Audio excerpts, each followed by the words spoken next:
Hi, everybody. People have been asking for uh,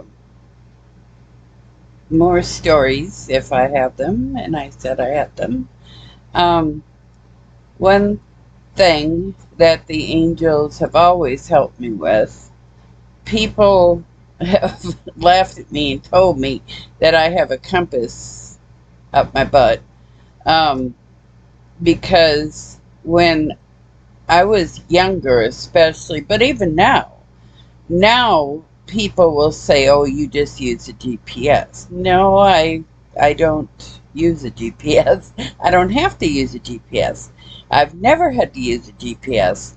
Um, I just tell the angels where I'm going, and even in areas where I have no idea where I'm going or how to get there, I just have faith. I trust them, and they will lead me right there. Or, if it's not so much that I have a definite uh, address that I have to go to, but a um, general vicinity, they'll take me right there. Um, the only thing that I like to do or know in advance is kind of the direction from where I'm going or from where I've left to where I'm going. And I feel more comfortable just knowing a general direction. Um, that way, I feel like I have a little bit of input in the situation, but really I don't. I just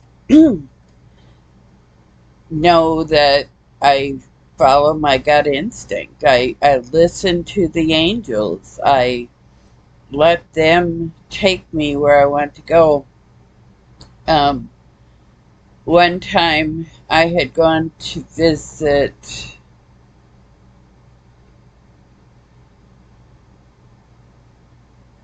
who was, well, I went to um, Neilsville, Wisconsin, which I wasn't familiar with at all. And I can't remember exactly why I went there, but on my way back, I had to go back to Alma Center. And I had never been on any of those back roads. I had never, you know, traveled any place near there. But I jumped in my car and took off, and sure enough, I wound up where I was supposed to be. And I hadn't gone out of the way. I took the shortest route, and my husband at the time said, "How did you figure that out? Did you have a map?" I said, "No, I just got in the car and drove." I I couldn't tell him that it was the angels because he didn't believe me. He didn't like it. Um, it freaked him out. Uh, there was one night that we went to bed, and I think we were holding hands when we went to sleep. And in the middle of the night, we had a encounter. Well, not middle of the night. It was early morning. Um, Probably around 4:30, 5 o'clock in the morning. We were both sleeping, and we both had the same dream, but it wasn't a dream. Um, we saw his grandfather and his uncle go out to the woods, and they were cutting wood because they were way short on firewood. And they no more than got there. They walked from the house out there, and they no more than got there. Excuse me. And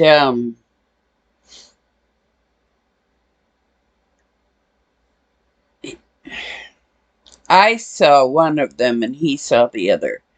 I saw Uncle Gaylord have a heart attack and die. He saw his grandpa have a heart attack and die. His Uncle Gaylord was only 50 at the time, so it was easier for my ex-husband to believe that it was his 80-year-old grandfather than it was to believe it was his 50-year-old uncle.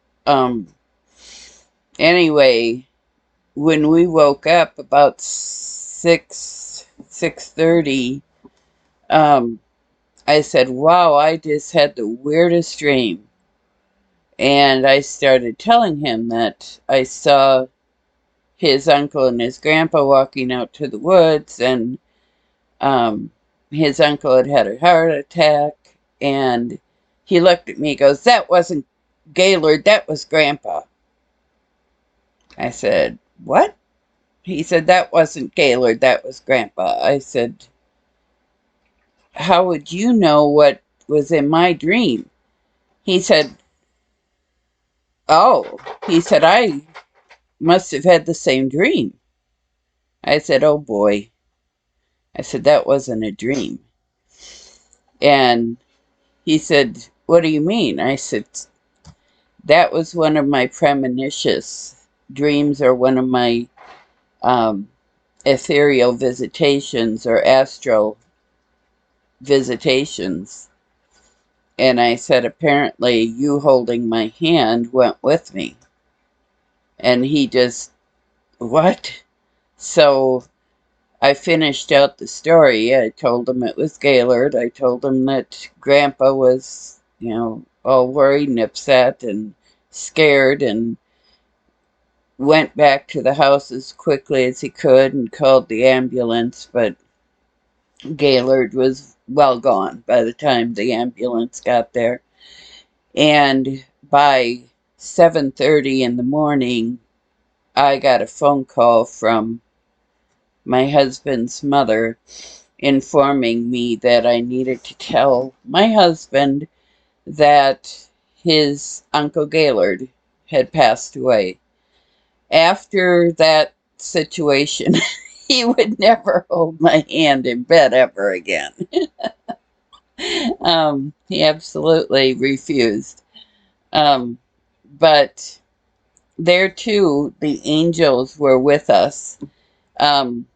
When we were watching the scene, we were up in the sky and the angels were around us.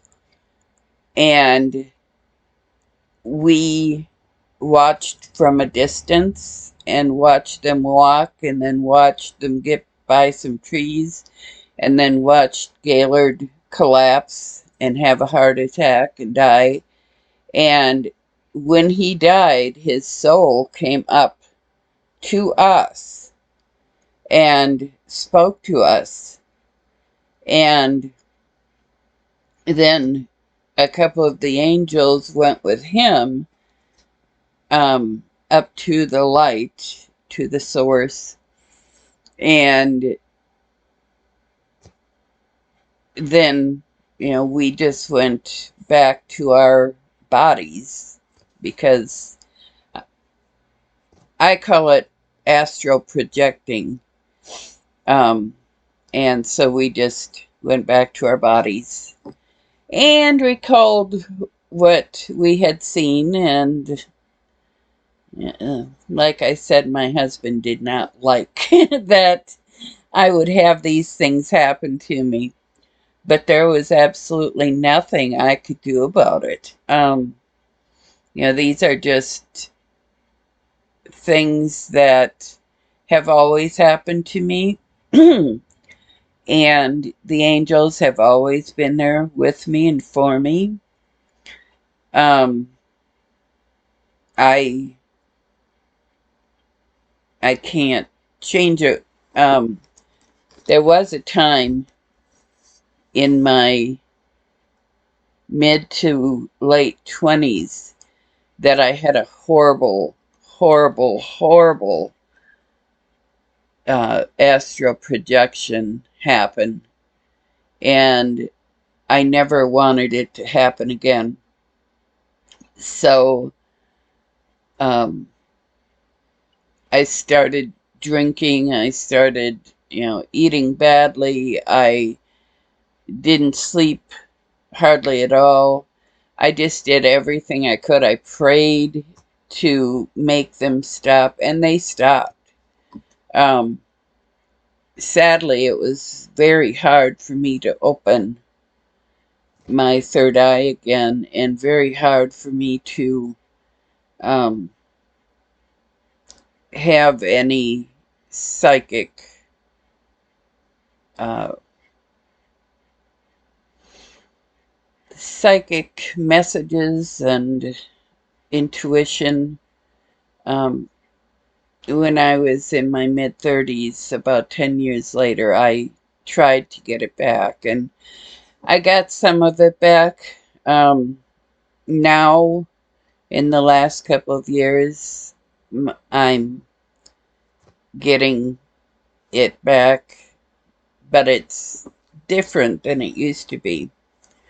Um, but the angels have always been with me.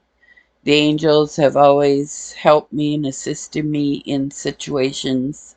Thank goodness. um, can't chase them off, but I can't wait until I um, get my channel monetized, and I can start doing some classes here on